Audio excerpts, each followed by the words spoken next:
नमस्कार, जनपक्ष में आपका स्वागत है। मैं हूं प्रियदर्शन। दोस्तों, इधर ईश्वर की बात की, शैतान और भूत की भी बात कर ली। ये कुछ अजीब सा लग रहा है मुझे। क्यों मैं इन पे बात कर रहा हूं? सच क्या होता है? ये सवाल भी मुझे अचानक ख्याल आया कि इन दिनों शायद हम बहुत सारी ठोस अवधारणाओं पे ही चलते हैं। जो दिखाई पड़ रहा है, जो मेरे सामने है, जिसके बारे में, जिसके आकार के बारे में, रंग के रूप के बारे में बताया जा सकता है, जो दृश्य है वही वास्तविक है।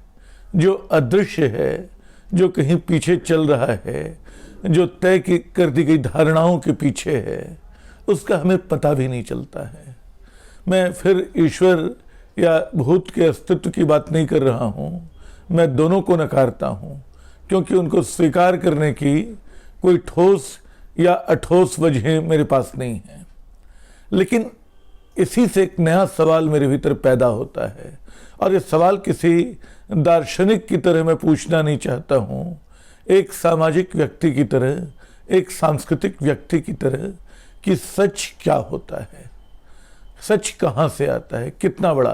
क्योंकि मैं जिस माध्यम में हूँ, खबरों की दुनिया में, उसका सामना हर रोज नहीं, हर घंटे नहीं, हर सेकेंड सच जैसी किसी अवधारणा से होता है। सच दिखाने के दावे से, सबसे पहले सच दिखाने की कोशिश से, और उसकी हड़बड़ी में लगातार झूठ को आगे बढ़ाने के खेल से। तो सच और झूठ का ये खेल, जब हम बहुत सारी सूचनाओं से भरे पड़े हैं, जब बहुत सारे सवालों को पीछे छोड़ते हुए हम पे लगातार तरह तरह के माध्यमों से खबरें डाली जा रही हैं, तब इनमें सबसे ज़्यादा दुर्घटनाग्रस्त अगर कुछ हुआ है तो वो सच ही है। सच का कुछ पता नहीं चलता है। सच के अपने साहित्यिक पहलू भी होते हैं, सांस्कृतिक पहलू भी होते हैं, दार्शनिक भी होते हैं। लेकिन मैं कुछ उन बातों की ओर ध्यान खींचना चाहता हूँ जिन पे अमूमन नज़र नहीं पड़ती है। बात करते करते मुझे ख्याल आया कि शायद शरदचंद्र के उपन्यास शेष प्रश्न में यह सवाल आता है कि सच क्या है? आंगन में पड़ा सिलबट्टा या गमले में खिला फूल?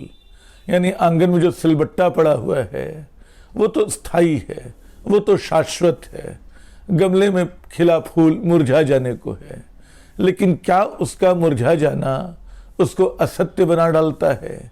क्या उसकी क्षणिकता, क्या उसकी क्षणभंगुरता उसको असत्य बना डालती है? और क्या एक सिलबट्टे का लगातार होना, एक जगह मौजूद होना, क्या उसको सत्य बना डालता है? या दोनों सच हैं, एक कुछ स्थायी किस्म का, एक कुछ अस्थायी किस्म का? या जो अस्थायी है वो भी हमारी स्मृति में अपनी सुंदरता, अपनी खुशबू के साथ टका हुआ है, बना हुआ है, और एक सच की तरह हमारे साथ बचा हुआ है। खतरा यह है कि इस बातचीत में हम भटक बहुत सकते हैं। तो मैं कोशिश करूंगा भटकूं नहीं, याद दिलाऊं कि सच, हम कितने सारे झूठ से घिरे रहते हैं। हम शायद ये पूरी सभ्यता बहुत दूर तक झूठ से घिरी हुई, बुनी हुई, रची हुई सभ्यता है।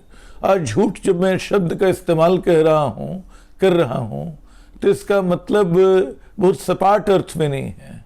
कई बार कई झूठ भी हमें सच लगते हैं। अचानक मुझे एक कहानी याद आ रही है रजनीश की। आचार्य रजनीश का मैं कोई बड़ा भक्त नहीं हूँ, फॉलोअर नहीं हूँ। किताबें जो भी मिल जाती हैं पढ़ता हूँ, और उस पढ़ने के क्रम में कभी कभी कुछ मिल जाता है तो उसको गुन भी लेता हूँ।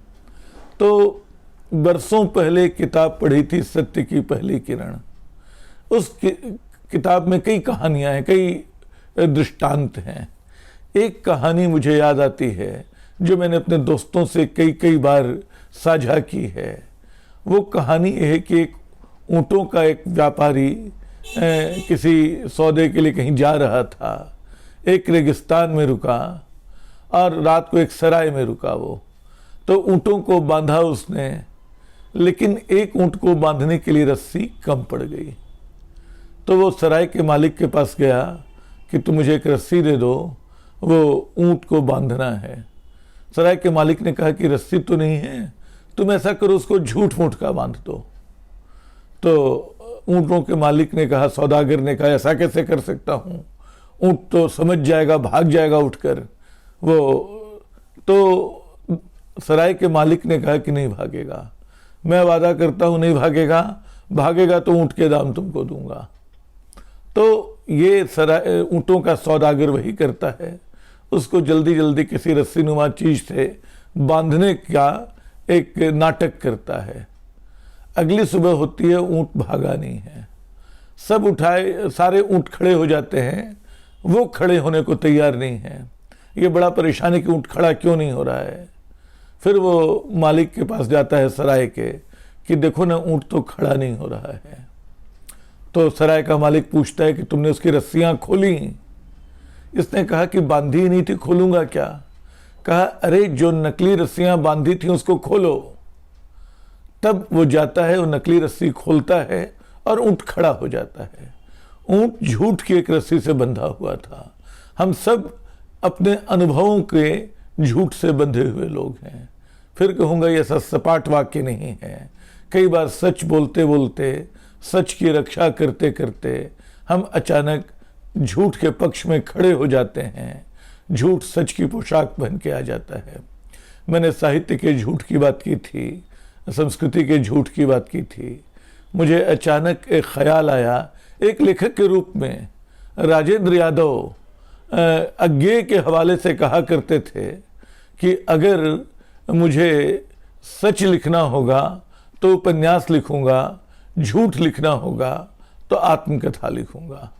यानी जिसको हम सच की तरह प्रस्तुत करना चाहते हैं आत्मकथा, उसमें झूठ होता है, और जिसको झूठ की तरह पेश करना चाहते हैं वो जीवन, वो उपन्यास, असल में सच्चाई वहाँ छुपी होती है। मुराकामी का नाम सबने सुना है, दुनिया के बड़े लेखकों में शुमार होते हैं। हर साल उनका नोबेल प्राइज़ के लिए नाम आता है, हर साल कट जाता है। ये शायद 10-12 साल 13 साल पहले उनको इजराइल में एक सम्मान दिया गया। वो वहाँ सारे लोगों ने विरोध किया, दुनिया भर से अपील हुई कि वो इजराइल न जाएं।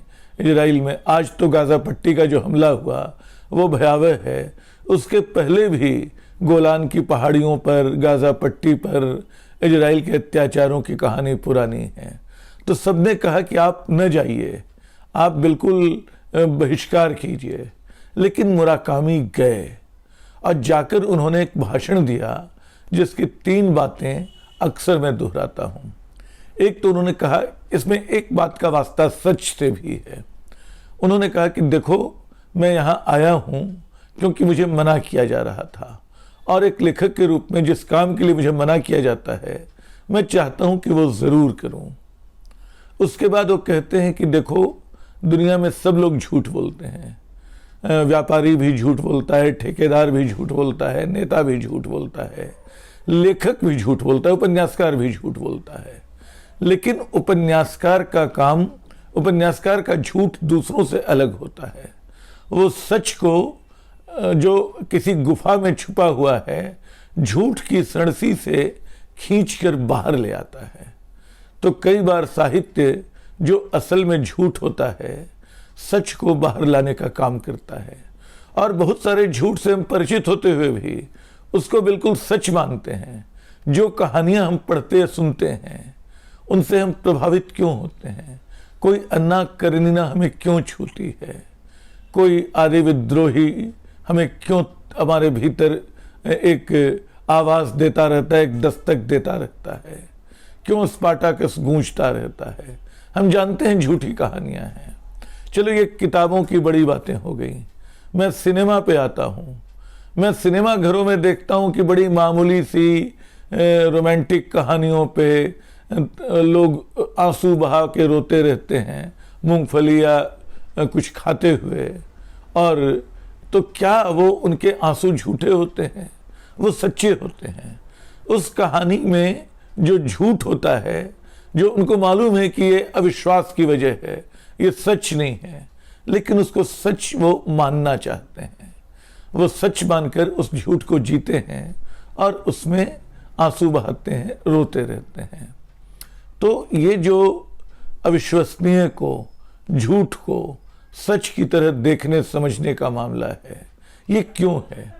क्या हम सच को लेकर बहुत आश्वस्त नहीं हैं, या सच को पकड़ने की जो प्रविधियां हैं वो झूठ की गली से भी निकलती हैं? या जिसको हम झूठ बोलते हैं, क्या वो पूरा झूठ नहीं है? वो एक दुनिया का एक अलग हिस्सा है, एक अलग पहलू है, सच का दूसरा पहलू, जिससे हम चीज़ों को देखने की कोशिश करते हैं। इन सवालों के जवाब मेरे पास नहीं है।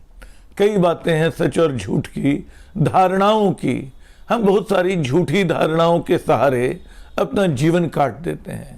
जो पूर्वग्रह हमारे भीतर बसे हुए हैं, जाति के, धर्म के, जो हमारे पुरखों ने, हमारे पूर्वजों ने हमें दिए हैं, हम सबसे श्रेष्ठ हैं, ये एक झूठ है। दूसरा जो है वो मलिन है, ये एक झूठ है। वो पराया है, ये एक झूठ है। हम सब न जाने कितने सारे झूठ से घिरे हैं और अपने अपने हिस्से का सच तलाश रहे हैं। रविन्द्रनाथ टैगोर का उपन्यास गोरा याद कीजिए। गोरा का नायक जो है वो जीवन भर हिंदुत्व की प्रतिष्ठा, धर्म की प्रतिष्ठा की बात करता रहता है, उसके लिए लड़ाइयाँ लड़ता रहता है, तेजस्वी है, ओजस्वी वक्ता है, सब कुछ है। लेकिन बहुत अंत में जाके उसको पता चलता है कि वो तो जीवन भर एक झूठ जीता रहा, एक झूठ का वहन करता रहा। वो तो एक ईसाई माँ बाप की संतान है।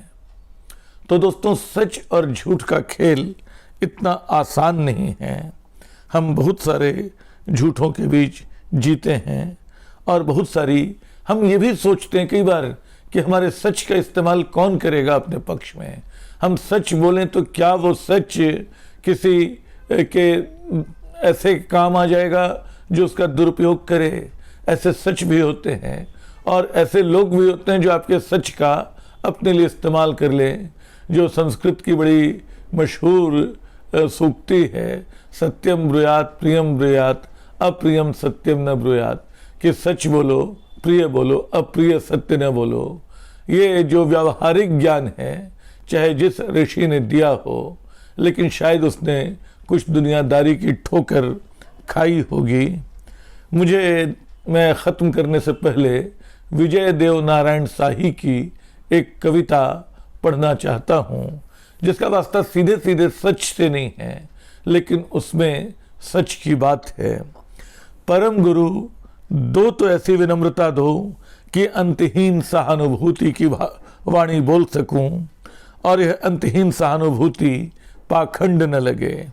दो तो ऐसा कलेजा दो कि अपमान, महत्वाकांक्षा और भूख की गांठों को समेटे हुए उन लोगों का माथा सहला सकूं और इसका डर ही न लगे कि कोई हाथ ही काट खाएगा। इसके बाद की पंक्ति जो आती है उस पर ध्यान दीजिए। दो तो ऐसी निरीहता दो किस दहाड़ते आतंक के बीच फटकार कर सच बोल सकूं और इसकी चिंता न हो किस बहुमुखी युद्ध में मेरे सच का इस्तेमाल कौन अपने पक्ष में करेगा। दोस्तों, आपके सच का इस्तेमाल कौन अपने पक्ष में करेगा इसकी परवाह न कीजिए। सच बोलिए, लेकिन सच बोलने से पहले ये जानिए कि सच है क्या। हम बहुत सारे झूठ से घिरे हैं। राष्ट्रवाद के नाम पे एक झूठ परोसा जा रहा है, धर्म के नाम पे एक झूठ परोसा जा रहा है। बहुत सारे झूठ के बीच अपने सच को अपने भीतर से पहचानिए और फिर उस पर टिकने की कोशिश कीजिए। शुक्रिया।